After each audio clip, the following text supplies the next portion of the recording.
তোরা মা ছেলে দুজনেই এখানে বসে আছো? সামনের 5 তারিখে আমার বোনপোর জন্মদিন, তোরা সবাই যাবি।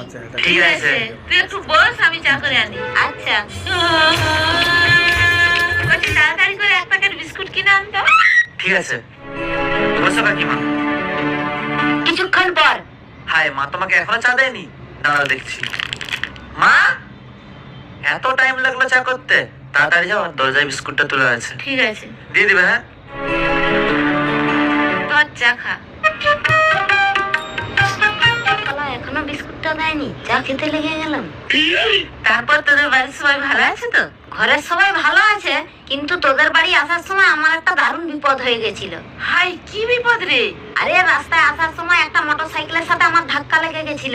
আমি একবারে ফিক্কা হয়ে বিস্কুটটা যত দূরে আছে অত দূরে গিয়ে পড়ে গেছিলাম। হাই, তোকে তো বিস্কুট দিতেই ভুলে গেছি। শালা বিস্কুটটা না খেলে এক্ষুনি লস হয়ে যেত।